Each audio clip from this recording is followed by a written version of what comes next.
Okay, we're going to read social studies. We're going to start on page 178. So if you could please have your social studies textbook open to page 178.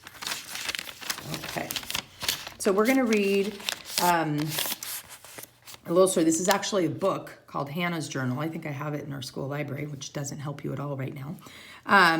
But this is a little what we call an excerpt out of it. So it's not the whole story, but it's part of it, okay? And this is a girl that wrote kind of like a diary when she was coming to the United States as an immigrant, okay? So Hannah and her cousin Esther leave their small village in Lithuania to go to America. Lithuania is kind of near Europe, okay? So they would be going to the East Coast. As immigrants, they hope to find freedom and jobs. Before boarding the ship to America, they meet Samuel, an orphan from Russia. Okay, so here we go. November 6, 1901. And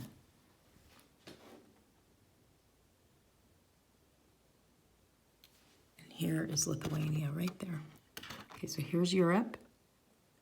There's Lithuania, that little orange one right there. So we got, there's Poland. It's just north of Poland. So you have Germany, Poland, and then Lithuania right there. Okay. So November 6, 1901. A most magnificent day. We're here at last in America. Our first sight was a statue everyone talks about, a giant green goddess raising high the torch of liberty, promising freedom to all who reach her shores.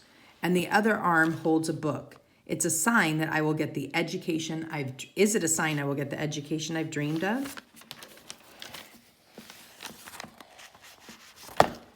Everyone crowded on the deck to see her. Men cheered, women waved their handkerchiefs.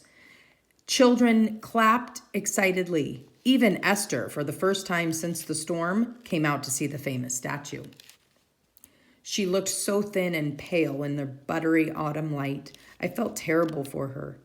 I'd said I'd take care of her, but I really hadn't.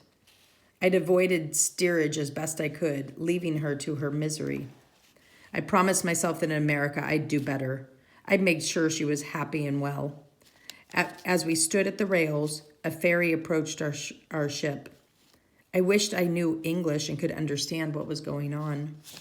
All I could tell was that men boarded the steamship, names were called, people rushed around, and when the hubbub was over, all the first and second class passengers were gone, ferried over to America.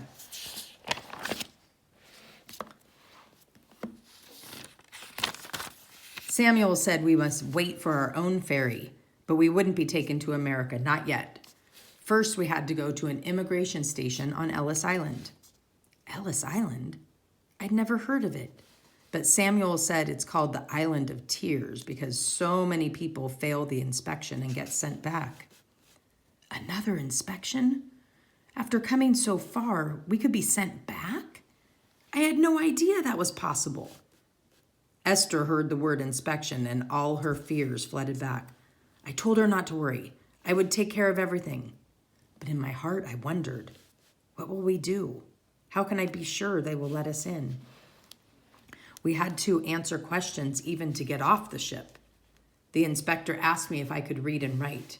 I was terrified. Would I have to show him this journal? Then I thought of Papashka's prayer book, and I showed him I could read the first page. See, Papashka, it wasn't a waste to teach me. In America, it matters what you know.